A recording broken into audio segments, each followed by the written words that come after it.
Brittni. We're so excited that she's here. And we want to talk today about medication, about normalizing the use of medication. It seems to be such a taboo topic in a lot of cultures and lots of, you know, within friends and things like that. If you're on medication, it's thought of as a bad thing. And so we kind of want to break through some of the stereotypes with that. At Healing Mama Hearts, we just want to remind you we're so excited to help you guys, help you through these steps of postpartum, and let you know you're not alone. Let you know that we're here to help. So today, let's talk more on medication and getting help when furthering the steps to getting help. So yeah, and it's really cool, at least when we can find people like Brittni that'll open up and talk truthfully about what she's experienced, because in doing that, then she's allowing other women to it's like giving them permission to also speak up about what is, what they're going through. And that is actually a really good start of a therapy to recovery, is to be truthful with what it is. You really can't get help unless you are able to say what it is. So I'm so glad you would meet with us, Brittni. Oh, well, thank you for having me. I'm excited about the topic. I think sometimes it's hard to share or hard to process your feelings on things that are happening to you. And so if I can just help one person, that's Yeah. all I really care about, because I had that one person help me, and so it's kind of just like a give and take um, with sharing these kind of circumstances with everyone. Yeah. Yeah, paying it forward. And that's just how Elise and I feel, is if we can reach one or two people, we feel like our time is well spent. And, when we started this nonprofit organization, our goal was to just women to reach out to women. And there's men on this site too, and they deal with postpartum depression as well, and depression, anxiety. So it's not just women. But I appreciate that you're willing to speak up. So can you kind of just tell us how you came to that point of feeling like that you need medication? Okay, so my depression and anxiety stems from a little bit different than postpartum. I actually sustained an injury, which in postpartum you can sustain traumatic Trauma. injuries, Yeah. Yeah. and it can affect you. It affects your chemical imbalances in the brain and the way your brain processes pain and the way you're thinking, which really spans over your whole life and your lifestyle when that's happening. And so I sustained a injury, and at first they classified me with failure to cope, which I absolutely hate. Like, I just feel like there should be a better terminology to that, because when you tell someone like, oh, you have failure to cope, it's kind of like Uh, brushing it off, like, oh, you're just not getting along like other people would get along, and that's just definitely not the case. It's not something that you can control or I can control. It's just something that's happening in that time frame. And when it first started happening to me, um, the symptoms were kind of smaller at the beginning, and just little things like I didn't really want to do things that I normally would want to do, or I just felt really sad because I couldn't do the things that I wanted to do. I just physically wasn't able. Um, I also have the mentality, like a lot of people have, is like wanting to be perfect, and that's just not how life is, and you just can't be perfect, and even more so when you're struggling. And so it just kind of went in a downward spiral from there and just got worse and worse as I didn't seek help. um, and medication definitely wasn't my first means of help. I was able to go to therapy and I had a counselor that I went to first and tried to work through it without the medication, because there was such a taboo on the medication aspect of it. I personally didn't want to take medication. And so I tried everything in my power to not have to take the medication at the beginning. And that lasted for a few years. There's so many different symptoms that you wouldn't think about when it comes to depression or anxiety. And I feel like a lot of people experience these symptoms and they don't even know that that's what they're experiencing. Um, you can become manic, which means basically you just do all of the things and you're just throw yourself into all these different projects and you're doing all these different things. And to the outside world, you look like a very productive human, but you're doing that to escape kind of the feelings that you would feel if you had more downtime. Other symptoms can be just you feel really tired. You don't really want to get out of bed in the morning, or maybe you're going to bed earlier than normal. And that could just become with motherhood and having a baby. But it can also be kind of an indicator that maybe you're getting these feelings that with some other symptoms you should get checked out or talk to your doctor about. Yeah, so it just ranges from person to person. Just any sort of personality change, I would say. If you're normally like a happy, bubbly person and you're not like that as much anymore, I would say pay attention to kind of what else is going on. So you can feel Can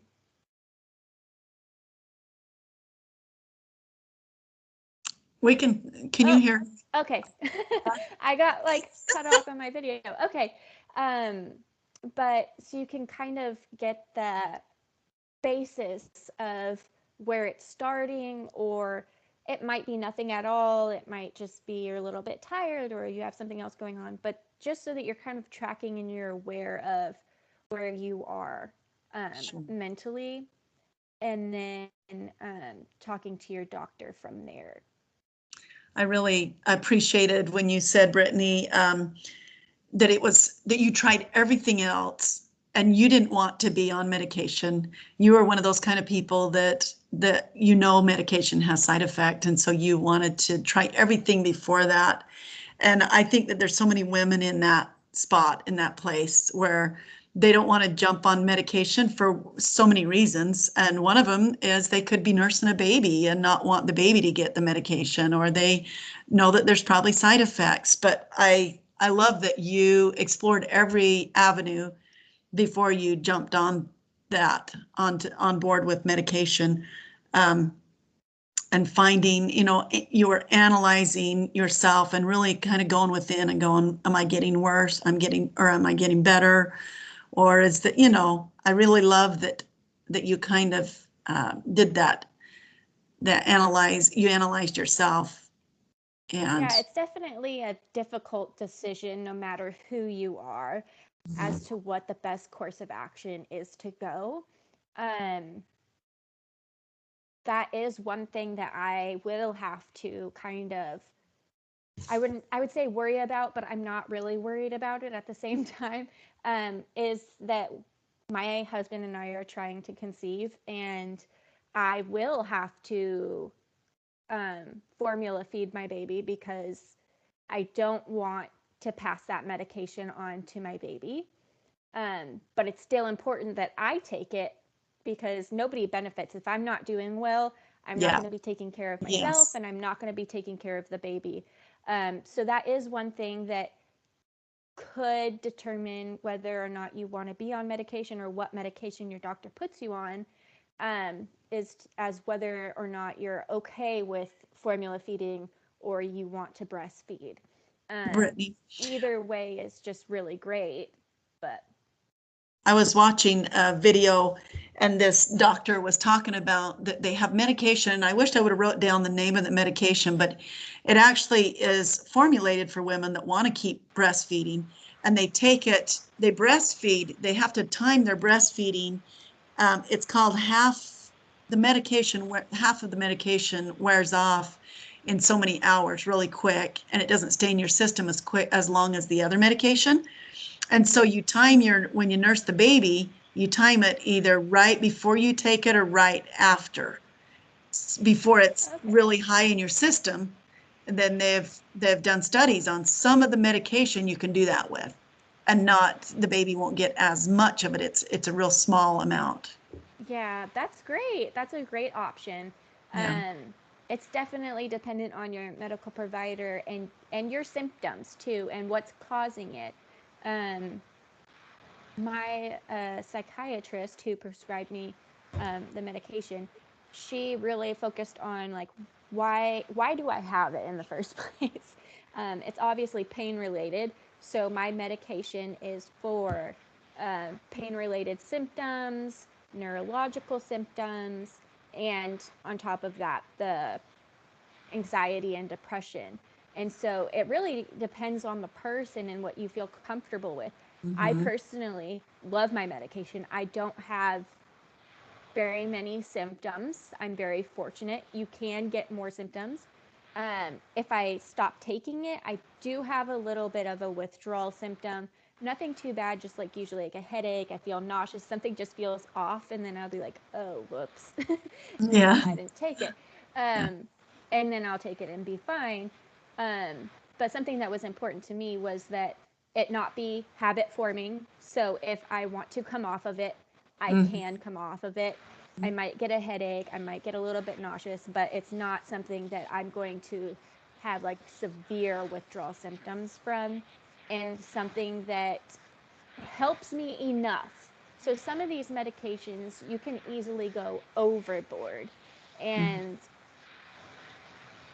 by taking this medication, it's not that I don't have any bad days. I do have bad days, but I have 1 or 2 bad days, not a full month of bad days. And so it's very manageable. And so I would hate to go overboard and be taking something that I don't necessarily need if I can manage at this level and this dosage, and I don't have symptoms, because the higher you go, obviously, the more symptoms you're going to get. And so that's where my doctor and I have really talked through what it is that you want. And I think that some people are like kind of scared to do that. Like they go in and they just kind of like blindly go in and do whatever the doctor says, which is great if you don't really have anything that you're objective to. Since I didn't want to take medication to begin with, it was very important for me that when I went to the doctor, I was like, I don't want anything habit forming. I don't want opioids. I don't want any of that.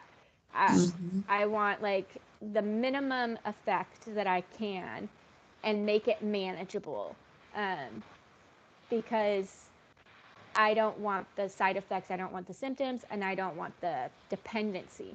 Because theoretically, it probably won't be the case for me, but with some people, you can come off of the medication later on. And so if you're wanting to come off the medication and be like, well, let's see if this has progressed and I don't need it anymore, you don't want to have that dependency. Now, some people do need that higher dosage, but just kind of telling the doctor up front what you want, like, I don't want this, like this is what I want, and then sticking to those guns, and making sure that you're getting the care that you want and that you deserve, not necessarily just whatever comes to you. Right. And them just throwing stuff at you and just accepting it and you feeling terrible about it. It sounds like that you kind of took your health in your own hands and worked with the doctor, kept communicating until you found something that works for you. For sure. Yeah. And honestly, like that's the way to do it. It's your health. If Yeah. you're getting bad symptoms from something, then go back to the doctor and be like, I'm getting these bad symptoms. I don't want these symptoms. Yeah. And get something else, try something else. Or maybe they'll have suggestion, like instead of taking it in the morning, you take it at night. Right. Something like that. I think it's easy sometimes to just, I don't want to say bulldoze, but like for doctors to just bulldoze people and be like, Right. oh, this is what you need. Yeah. While they're the experts in that field and they know what medications will do what, it's still your body, and your body's going to react differently And than my body will. you know your body better than the doctor knows your body. For sure. So, yeah, that's neat when you can come together with the doctor. He knows or she knows more about the medication, you know about your body, and you can communicate and find what works. I love Yeah, that. definitely. I love that you didn't give up. Like you kept searching until you found something that really works. I love that. I think so many women just kind of get complacent and just discouraged about figuring something out that works for their pain or their depression, anxiety, or whatever. Did you tell me that you were in pain and that's why you had the depression and anxiety, or was it more? Yes. So Mhm. I have chronic pain. Okay. And so that's kind of what magnified it. I Yeah. think that I had anxiety and depression slightly before, but the pain magnified it. Yeah. And what ultimately caused me to be like, yeah, I'm not getting out of bed. I should probably see somebody for this. Yeah. And so, but it can be different for anybody. Like you could just not even be in pain, and just one day you wake up and you're like, man, I don't feel myself. Yeah. And it could be Wow. something totally random. Oh, my cat is A cute joining cat. us today. I guess he bugged someone to let him inside. That's Um, right. but yeah, so it just depends on your body, and you, like you said, you know your body better than anybody else. If you know, like, I'm not feeling very happy, and I just want to lay in bed all the time, and all this medication is doing is making me feel nauseous. It's not helping me. You definitely need to bring that up. Mhm. An easy way to know that, and they sell them on Etsy. They have like health tracker sheets, Hmm. and they're fairly inexpensive. And basically, it'll track, like, you can write down how much water you drink, or what was your mood that day, what were your symptoms, and then when you go to the doctor, you could be like, this is how frequently I'm feeling things, this is how I'm doing, this is how I'm not doing. And then when you start a medication or even just like a therapy program, you can continue to track that. And it's really easy. You just circle it and then you're done. Um, and you can kind of track where you're going, whether you're like actually seeing an increase or you're seeing a decrease in your moods, or um, maybe you're throwing up X amount of days. You'll have that right there as proof for the doctor, and they'd be able to see a little bit Sure. from your day to day Sure. of what's exactly happening. Wow. I love that you are proactive and you're tracking it, because sometimes you can just kind of slip into more crappy days than what you know what I'm saying? Sometimes you think you're doing okay, but you are not being accountable to yourself or to somebody else. And so you kind of just slip back into more bad days than good days. But if you're tracking it, and you actually are every day writing down so you don't forget. Um, that's why some people, when they're on medication, they actually go and get therapy as well, because they get to track things and they get to be accountable, so that they can eventually wean themselves off or whatever, or take different kind. You know what I'm saying? So Yeah. some doctors are thorough enough that they actually kind of give you the talk therapy too, with the medication. And some doctors just throw the medication at you and expect you to go and find help with therapy and stuff. So I love that you Yeah, have a way I've of tracking definitely it. seen it both ways. And with the therapy aspect of it, sometimes it's good to just like tell people, just like, word vomit out everything in your brain to someone, and your family members are going to get a little tired of, of that, but your therapist is paid to listen to that. And so Yeah. sometimes it's nice to just word vomit there, you get it all out, and then you feel better, as well as taking medication or without it. Sometimes you can see both aspects of that. But yeah, it's it's definitely a case by case basis, and Yes. don't be afraid to ask for what you need. If you need to talk it out with someone, then ask for that. Also, with the tracking, I wanted to mention it's easy to fall into um, bad days, especially if your bad days aren't feeling sad. If your bad days are feeling irritable and annoyed with people and grouchy, it's really easy to just brush that off because you're not objectively looking at it like, wow, I'm really grouchy today. Normally, you're just grouchy. And so, Right. um, if you're just really irritable with your partner, or you're just getting really annoyed really easily, because the symptoms range so much, it's hard to just be like, okay, well, when you're feeling sad, tell the doctor, because sometimes you don't really feel sad. You don't feel like Mhm. the typical depression symptoms. You could just be irritable. You could feel overwhelmed. You can have panic attacks. You could not have panic attacks. Mhm. Um, there's just so much that goes into it, especially if you're considering getting on medication and getting the right medication for you to have those symptoms. Or like even just jot little notes down on a notebook or what have you, or in your phone in the little note section. You're like, man, I was really grouchy today. Yeah. um, it makes it easier than just trying to sit in a doctor's room where you feel the pressure of like, man, he's asking me all these questions. How many days was I really sad? Yeah. Yeah. Was it a week, or was it 3 days? Was it all month? Or how many times did I lash out at my partner? Oh, Mhm. how many times? It's hard to recall when you're put on the spot like that. At least that would be wonderful to post that below this video, the form that Brittany's talking about. That's wonderful because when it makes good use of your doctor's appointment. So you're not wasting his time and your time going, I don't remember. Because part of depression, anxiety can be a really bad memory. Yeah, you can get into that brain fog, and then you're Mm-hmm. like, whoa, I don't know. Yeah. I can't even remember yesterday. And Yeah. so I've been there, and I've gone without it before. And they've asked me questions, and I'm like, man, I don't Yeah. know. I don't know Sure. the answer to that. And so it helped me a lot to kind of track my symptoms and make sure that I'm like giving concrete information, because that's how you're going to get the best care no matter what it is. Mm-hmm.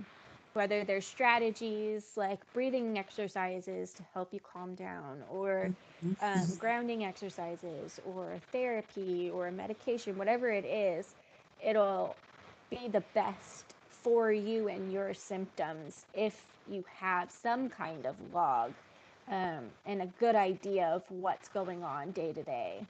Wow, that's so true. Brittany, I love it because we've been saying this for I don't know how long we've been talking, and how long we've had our Healing Mama Hearts nonprofit organization going, but we're constantly saying, if you can track it and if you can say it, it's a step forward. It's a step forward, and so many people benefit from so many variety of therapies because we're all different kinds of people, and one medication might work really well for one person where it could be horrible for another person.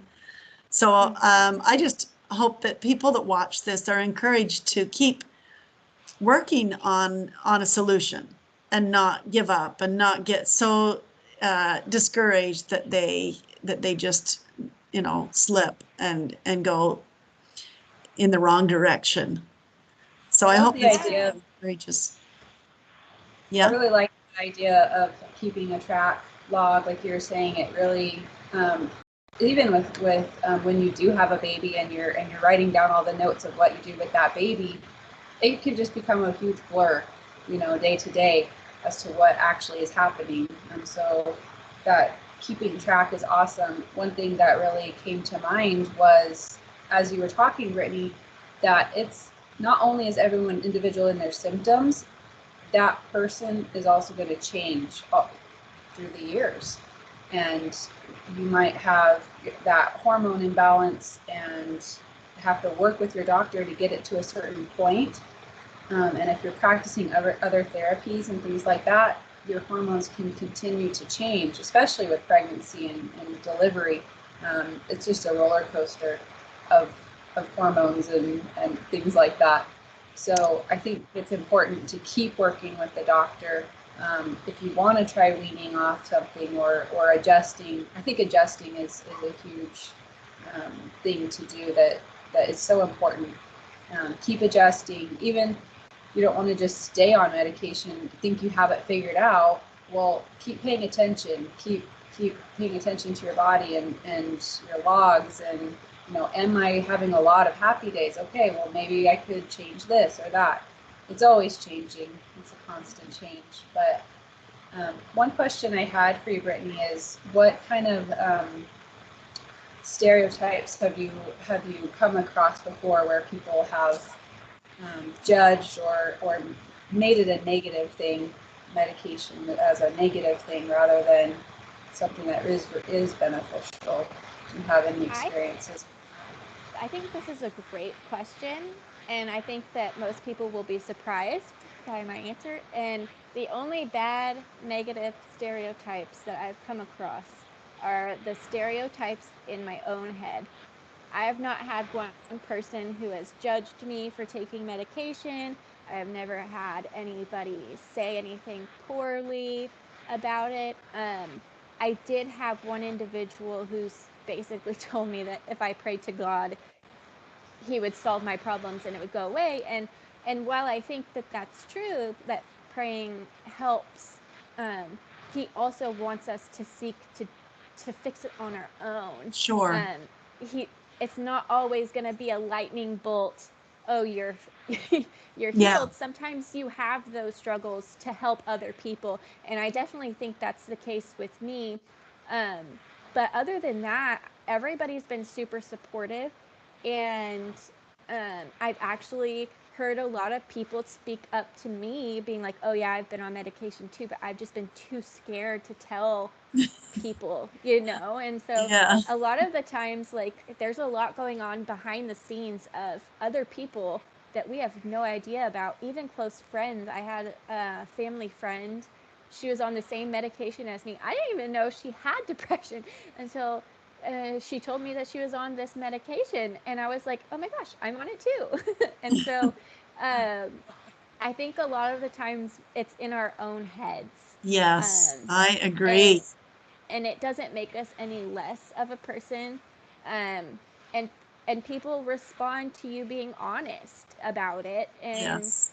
And most of the time they're dealing with something too. It might not be depression, but it might be something else, Yeah. and it'll make them feel more comfortable coming to you and expressing that. And you guys can kind of confide in each other.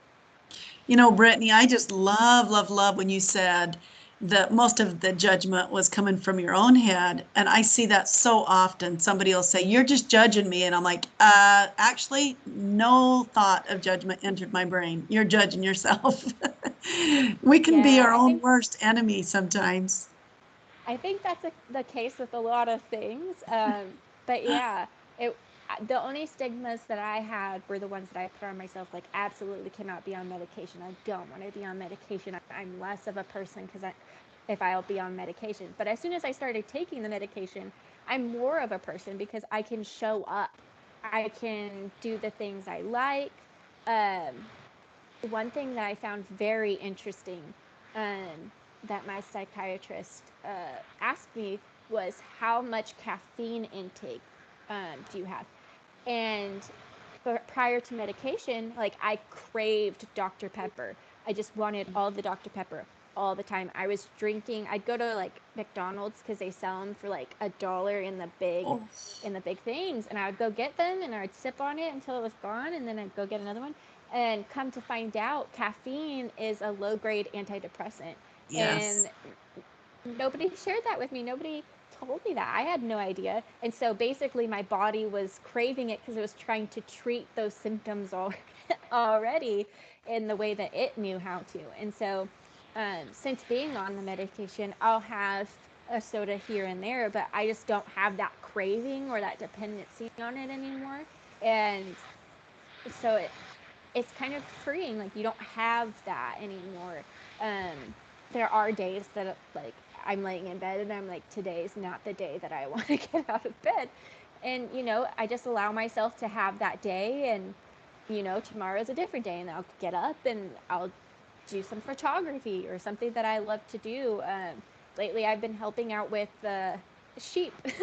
So I'll go out and work some sheep, and then Yeah. come back. I feel refreshed, and I get to show up for life in a way that I wouldn't be able to if I wasn't on medication.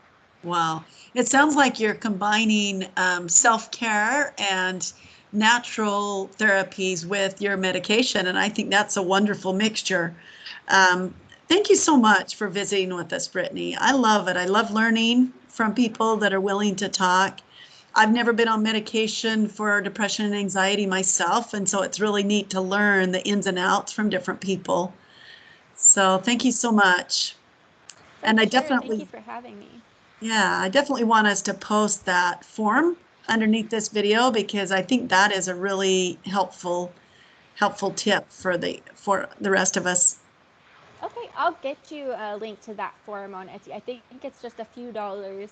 And if you don't want to purchase it there, you can just make your own little form, and Okay. fill it out as you go.